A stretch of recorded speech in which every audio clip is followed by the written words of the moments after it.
Moi, je suis d'accord avec Deschamps, un peu de ce que, en fait, de tout quelque ça. part, mais je dirais dans le doute, puisque la meilleure solution, j'en avais entendu parler cet hiver, je ne sais pas pourquoi, enfin, je sais plus qui est contre, c'était le prêt, c'était l'achat par le Real et le prêt à Monaco. Mais je suis absolument d'accord, je trouve que c'est une très bonne idée. Mais ça. apparemment, je ne sais pas si c'est Mais le qui est Real pas qui veut d'accord pas, Monaco qui veut. Enfin, non, c'est peut-être difficile de dire, on met, par exemple, ouais, je donne un chiffre au hasard, on met 130 millions sur un mec en se disant qu'on le prend pas et qu'on le laisse pendant un an à quelqu'un d'autre. Tu l'achètes, c'est comme toi, tu achètes une bagnole et tu la touches un an après.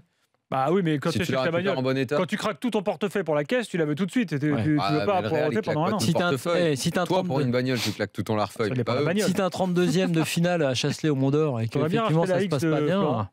Si t'as les deux jambes de Mbappé pétées, effectivement, tu le récupères. Tu le récupères. On est content des sorties. C'est vrai que non, mais en disant ça en rigolant, tu pointes quand même le doigt sur un des problèmes. C'est vrai que quand tu gardes le mec après, t'as l'impression que toute l'année il joue avec une sorte de frein à main parce qu'il veut pas se cramer, parce qu'il a son gros transfert qu'il attend après. En fait, ces solutions elles peuvent t'amener des problèmes. Imagine-toi que t'as un Real Monaco en Ligue des Champions par exemple.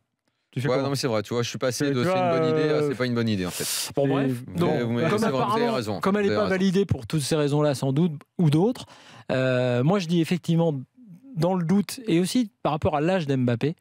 Alors évidemment tout le monde me dit oui mais ça se représente pas deux fois effectivement en cas de blessure ou s'il rate sa saison. Bon, ça se représente. Voilà. Là on parle d'un joueur, on est tous d'accord pour dire que c'est un peu l'exception quand même parmi les étoiles filantes qu'il y a parfois dans le foot. On peut se dire que peut-être lui il a quelque chose en plus, il est à part, il a aussi quelque chose et un entourage et lui-même à la tête sur les épaules. On peut se dire que voilà ça vaut le coup. D'autant qu'il n'a fait qu'une demi-saison, entre guillemets. Enfin, il a vraiment joué que sur la demi-saison. Ça vaut le coup de rester à Monaco. Ça vaut le coup de faire une Coupe du Monde, déjà, d'être sélectionné quand même avec l'équipe de France pour la Coupe du Monde. Et donc, je dis effectivement à Mbappé, reste à Monaco.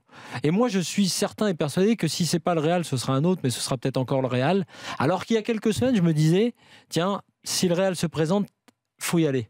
Ça se refuse pas. Comme Benzema l'avait fait d'ailleurs quand le Real l'avait voulu. On avait beau dire c'est jeune, il jouera peut-être pas, c'est dur et tout. Écoute, quand tu as du talent à ce point et quand tu penses que tu peux le faire, il faut le faire. Mais là, il y a juste ce paramètre de la Coupe du Monde et du groupe et de la façon dont Deschamps va le constituer. Il se trouve qu'Mbappé est aux portes de ce groupe-là.